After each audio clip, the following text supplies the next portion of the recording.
todas las cosas, amor y justicia.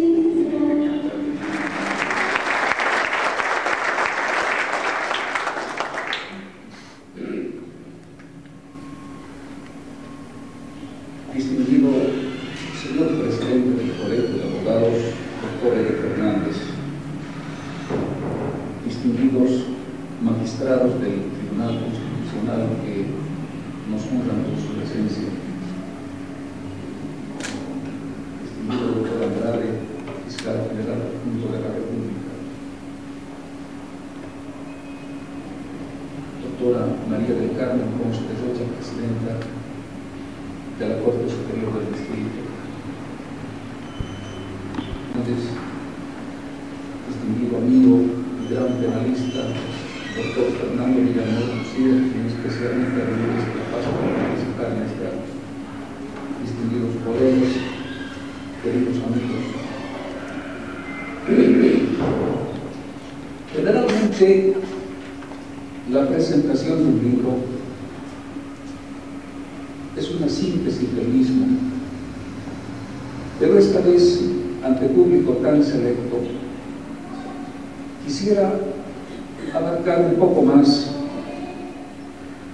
y plantear algunas reflexiones sobre grandes problemas que tiene el derecho penitenciario.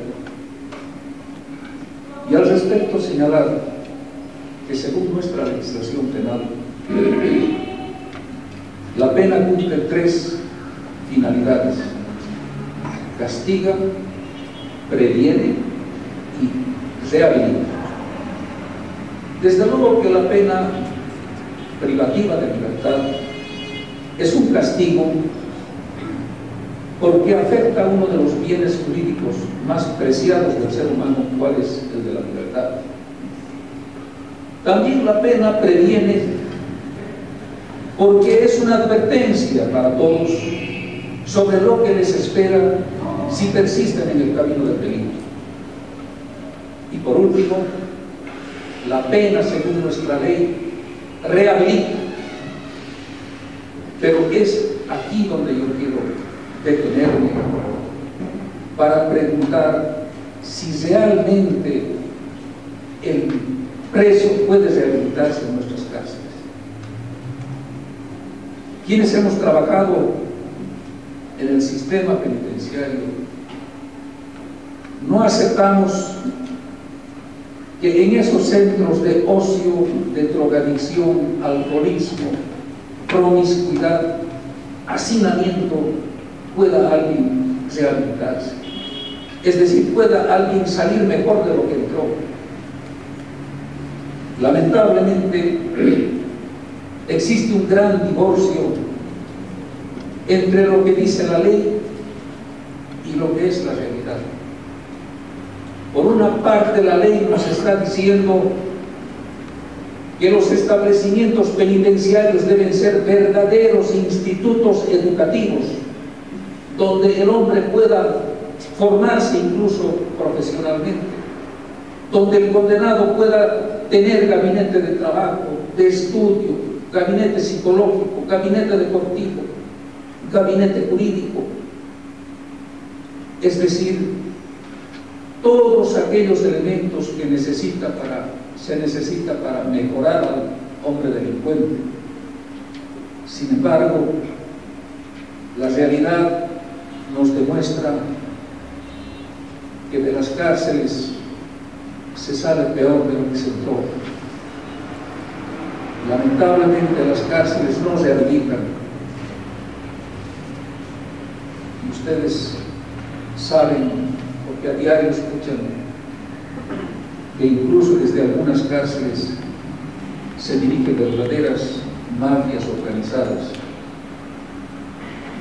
Pero, distinguidos amigos y distinguidos colegas, debo decirles que este no solamente es un problema de Bolivia, este es un problema mundial. La rehabilitación en las cárceles ha fracasado, lamentablemente. Eminentes penalistas como don Francisco Muñoz Conde, Eugenio Zapparoni, Elías Neumann, Barata y otros proclaman el fracaso total de las ideologías rey. o sea, rehabilitación, reinserción, repersonalización, es decir, todas estas ideologías habrían fracasado por los siguientes motivos que me permito brevemente exponer. Primero, porque la rehabilitación de los presos exige cuantiosos recursos que ni siquiera estados poderosos y ricos como Alemania han podido implementar, por ejemplo, las terapias a los presos. Segundo, porque los que se ocupan del tema dicen que es imposible resocializar a un ser humano en prisión, en un lugar cerrado. Esto de tráfico automovilístico. Entonces estos eminentes penalistas dicen que la rehabilitación tiene que ser selectiva. La rehabilitación tiene que estar dirigida a los grandes delincuentes, a los hombres peligrosos. Y así por el estilo. Hay otras observaciones que se hacen a la rehabilitación. Por ejemplo, dicen reinserción social. ¿Qué significa la reinserción social? Significa recuperar al ser humano para la sociedad. Pero y aquí surge la pregunta: ¿acaso la sociedad es un paraíso bíblico para recuperar? ¿No se dan cuenta que es más bien la sociedad la productora de ese mal? Es en la sociedad donde se han formado esos delincuentes. Y hay muchos profesores de derecho que incluso dicen que primero hay que resocializar a la sociedad para que no cause tanto desempleo ni tanta impunidad que estimule el delito.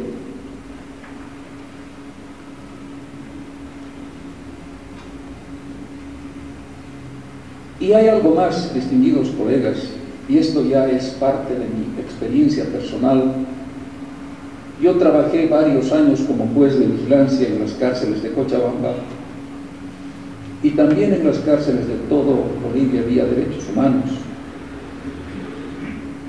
El problema es que mientras la ley señala que hay que rehabilitar al condenado, ocurre un fenómeno totalmente contrario a la rehabilitación, y es el de la prisionización. Persona que entra a la cárcel se contamina inmediatamente de ese ambiente nocivo de la cárcel y tiene que acomodarse a la cultura de la cárcel para sobrevivir. Ni bien entra a la cárcel, inmediatamente le ponen un apodo. Entra a la cárcel y tiene que someterse al código del silencio. Muchas veces con el señor fiscal del distrito yo fui a las cárceles cuando ocurrían crímenes. Entrábamos y les aseguro que en esos centros hacinados no había un testigo que había visto matar a una persona. Nadie habla. Todos estaban durmiendo, todos no habían visto, no estaban en el escenario del crimen. Entonces, el preso va a mentir primeramente, va a vestirse de otra manera, habla ya de otra manera. Y todo eso es porque el ambiente de la cárcel lo va ganando y tiene que someterse si quiere conservar su vida, porque al interior de la cárcel hay verdaderas mafias organizadas que no solamente maltratan, sino matan a los presos que no se someten a esa subcultura carcelaria. Todas estas circunstancias han llevado a un fracaso a la llamada reinserción social. Por eso creo yo que nuestro legislador ha ido por otra vía. En la ley está la finalidad de la rehabilitación, pero ante esta realidad nuestro legislador ha ido por el camino de las alternativas a la prisión.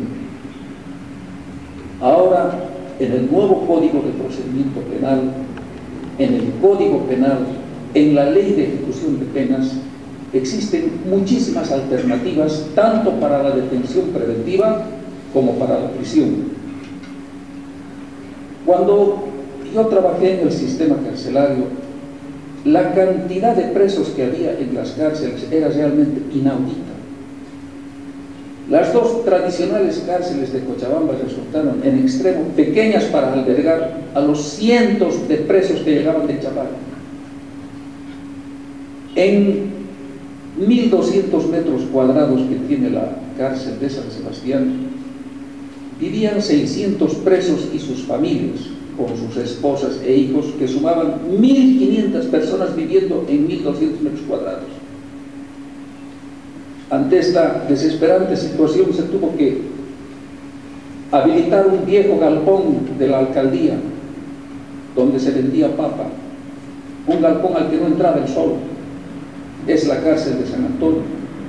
Luego se habilitó la cárcel de Araucarias, finalmente la cárcel de El Abra.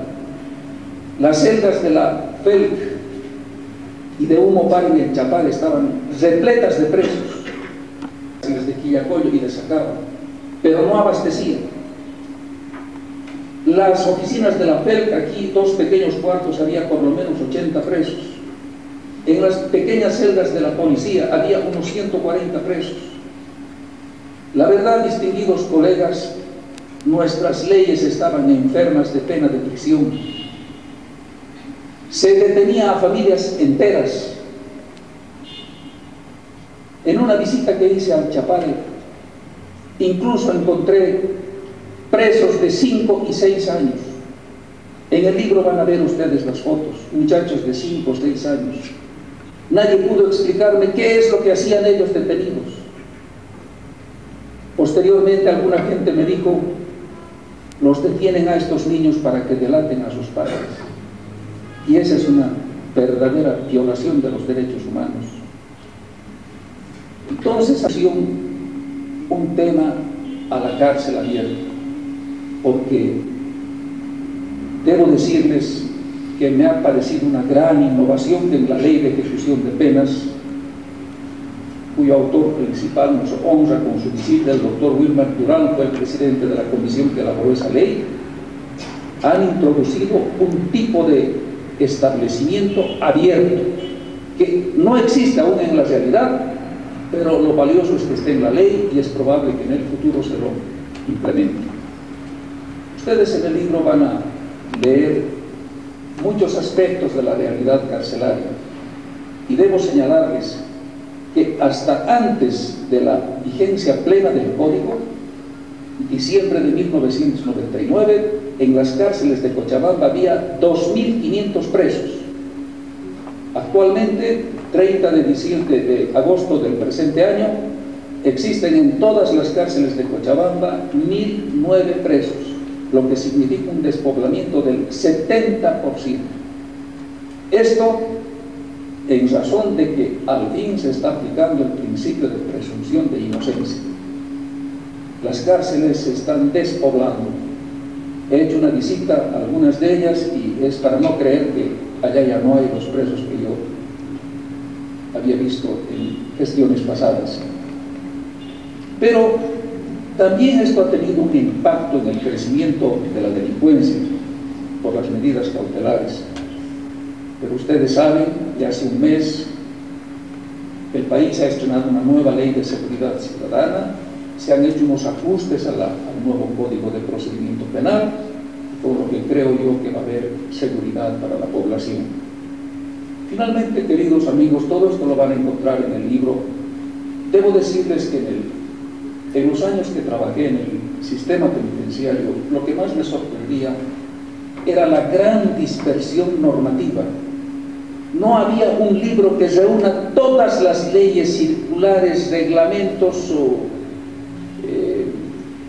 resoluciones ministeriales que tenían relación con el sistema penitenciario. Era todo un problema. Si por ejemplo un abogado quería saber qué normativa existe para que un preso reciba a su esposa una visita conyugal, era penosa la situación de él por no poder encontrar una resolución. Si se quería trasladar a un preso boliviano de México a Bolivia, nadie sabía si había un convenio o no había un convenio. Pues ahora ustedes, en la parte referente a la legislación, van a encontrar todo lo divino y lo humano del sistema penitenciario boliviano, desde el primer reglamento carcelario aprobado por la Asamblea Constituyente que fundó Bolivia.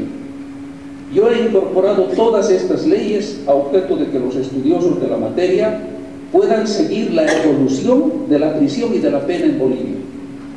Luego tenemos un capítulo con la última jurisprudencia del Tribunal Constitucional en materia de ejecución penal. Ustedes saben que la ley de ejecución penal se promulgó en diciembre del 2001 y yo he conseguido la jurisprudencia desde enero del 2002 hasta el mes de julio del presente año. Allá ustedes van a poder ver qué opina, por ejemplo, el Tribunal Constitucional sobre las facultades del juez de ejecución penal con referencia a los bienes incautados. Hay muchísima jurisprudencia, riquísima jurisprudencia elaborada por estos dignísimos magistrados del Tribunal Constitucional. También debo decirles que en el libro están todos los instrumentos aprobados por las Naciones Unidas en materia penitenciaria. Esto es de cumplimiento obligatorio para Bolivia porque hemos suscrito los pactos civiles, económicos y sociales con las Naciones Unidas.